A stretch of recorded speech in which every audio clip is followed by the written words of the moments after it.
So, the next thing we're going to show you here is how to do spells. Actually, we're going to get... Yeah, actually, I'll get you to do it. So you have some offensive spells. So, basically, there's many different kinds of spells that casters can cast. Each spell has a casting cost. Usually anywhere between 1, I think it goes up to 5 or something. Okay. So each spell has a basic cost, which will tell you on the card.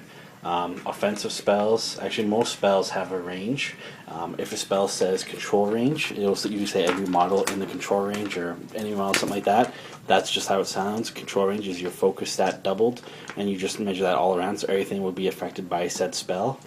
If it says a spell inside your battle group generally is your caster plus whatever jacks he or she controls. Okay, and that will be your battle group. If it says target warrior model, that's usually any kind of model, any like solo model, troop model, anything but jacks generally. Okay, so that's what that means. You also have, like I said, offensive spells, which are usually spells you're going to cast on an opponent's model to try and damage them or do something like that. You have defensive spells, which you usually cast on your own models to increase defense or prevent certain things from happening. You have upkeep spells, which what an upkeep spell does is it usually casts or costs 2 to 4 to cost initially. It does whatever it does, and on your next turn, on your maintenance phase? Yes. I believe on your maintenance phase. I could be wrong. We're not really up on the phases, but somewhere on the maintenance and the control phase, you can, instead of having to cast it again, you can just pay 1 focus to keep that spell going. So, do you have any upkeep spells on yours? Yes, I have Fog of War. Okay, so if John, at the beginning of his turn, had casted Fog of War, what does it do? It gives all models in my control area concealment. So I'll let you guys look concealment up, but basically, John would pay the initial cost of... the 3 focus to cast a spell originally. He would pay 3 focus to cast a spell originally, and then he would, like we put out a little token just saying that he has casted a spell. Now, once his turn is done and the Menoth turn is done, on his next turn, he has the option, doesn't have to, but he, instead of having to cast it again if he wants, he can pay 1 of his focus that he replenishes to just keep that spell going. Okay? Now, a couple things to remember here. Generally, you can only have 1 version of that spell up at a time, so you can't double it, you can't cast like Fog of War twice. It just means it happens once you waste focus. Most models, I believe actually almost all models off the top of my head, can only have 1 upkeep spell on them at a time. Okay, what that means is if someone were to cast an upkeep spell on this jack, and then they casted another upkeep spell on the jack, the first spell that was cast would expire automatically. Okay, so that's that. Upkeep spells can also be cast on different enemy models as well. Same thing applies to them. The one cool thing about upkeep spells, let's say he had casted an upkeep spell on this jack, and it was way over there, and Sorcerer was over here. Okay, he's obviously, I'm going to pull back here, he's going to be out of Sorcerer's control range, but the cool thing about upkeep spells is you don't have to be in control range to upkeep that spell. So he could still pay 1 focus to upkeep the spell on that one jack. Okay, so that's the basics of that. Now the other thing to note is offensive spells. Offensive spells are just like shooting or hitting, but the difference is you're going to use your focus stat to try and beat the defense. So let's pretend Krios is going to cast a spell called Immolation on that jack. Immolation is a range, I think 10, POW 12 spell, and he has a focus stat of 7. Okay, what that means is just like everything else, Krios is going to take 2 6-sided dice, add whatever I roll plus his focus stat of 7 to try and beat that thing's defense.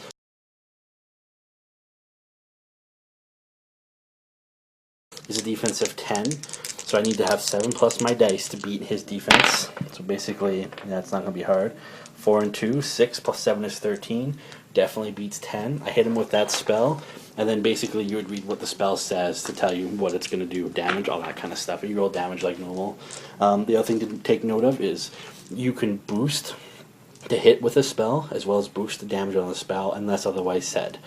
Spells can also cast blast damage. They can have spray, all the different kinds of stuff. Like, so we're not going to go through all that here, go through and read the cards and whatnot. It's all pretty well laid out there. But that's the general of the spells. Anything I'm missing, John? No, I didn't think of. Yeah, so that's the basics. Like I said, the cards are actually really good to explain it. Plus, like I said, the book is there as well. So that's the basics of spell casting.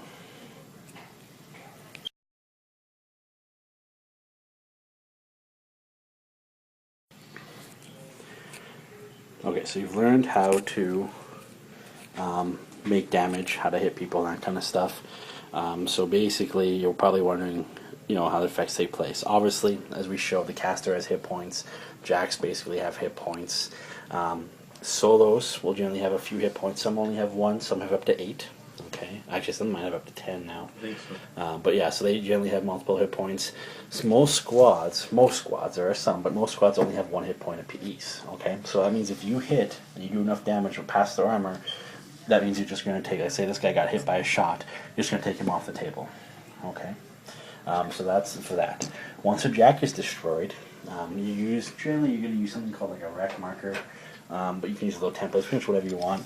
Let's say this jack had come in there and he got destroyed, okay, or he destroyed him, and you place a wreck marker. That means that jack is basically dead now, and that's what's called rough terrain, which you guys can look up in the book, okay. So that's what happens to a jack when destroyed, okay. When you destroy a caster, so let's say these two got into a battle, and let's say Krios was able to kill Sorsha, okay. Like I said, most games this would signify the end of the game. Most games, but there are times when it doesn't. If the caster does die, okay, obviously all the focus goes away, all that kind of stuff. The other thing that happens is any jacks that she was controlling, they become basically inert. Okay, we're not going to go into the details of what that means. You can look it up, but yeah, that's what that means. So once all of her hit points are gone, okay, that means she's dead, and you can figure out from there. Generally, with most squads, they have a command stat. If you kill, I believe, 50% of them in 1 turn, okay, so if there's a squad of 6, which it was to start, squad of 6, if you were to kill 3 of them, okay, I'd have to make a command check, and that's really simple. It's just 2d6, and then you have to get under what the command stat is, okay, so their command stat is 9, so I have to roll 2d6 and get equal to or less than 9. I rolled a 7, so that'd be fine. If you fail that, then they do something called fleeing. Once again, you can look that up in the book there. Okay, and they can also rally next turn, all that kind of good stuff. The other thing to note here is solos. Like we had said before, solos in general give themselves basically their own order. They do what they want. They don't have to be given focus to do things. They don't have to get an order to do things. They can just declare a charge or whatnot and go. So like if he wanted to charge this jack, he would just take his movement of 6, add 3, and he charge and start attacking. Okay. A squad, on the other hand, for them to do charges or running or anything like that, they technically have to be given what's called an order. So you'll have a leader of the squad, which is that guy there. But the leader of the squad technically has to give the order, and then they basically do what he says. Okay, and you can, like I said, orders have a whole bunch of different things that you can do, special rules, all that kind of stuff. So you can look that up in the book as well. The other thing to note is make sure to read your cards. A lot of things have special attacks and stuff like that. You can often do a special attack instead of a regular attack. Once again, just read the card, it'll generally tell you what you're doing. You cannot generally pay an extra focus to make an additional special attack, so just keep that in mind. As well as some people have special actions. If you do a special attack or an action, you also can't run after that. Or if you have run, then you cannot do a special attack or action otherwise, and once again, unless otherwise specified. The other thing of note here is I'm going to show you what a feat does. Each warcaster has a feat. Give me whatever, 12 inches. So let's say it was Sorcerer's turn, okay, and, well, you can just get up and help here. It's Sorcerer's turn. John decides that now's a good time to pop his feet. So he would say, I'm popping my feet, and then he would measure 12 inches, because that's his control range, remember, double his focus stat, okay. Everything within that 12 inches gets affected by his feet, okay. Now, everyone's feet is different. There's some offensive and defensive. You'll have to read it. But yeah, it's once again pretty self-explanatory. You can use that once per game, anytime during the caster's activation. So that's that. Magic spells can generally be cast anytime during the activation. So that's, basically all that kind of stuff. These are hopefully the basics that you'll need to know to get started with the game here. So I hope that helped.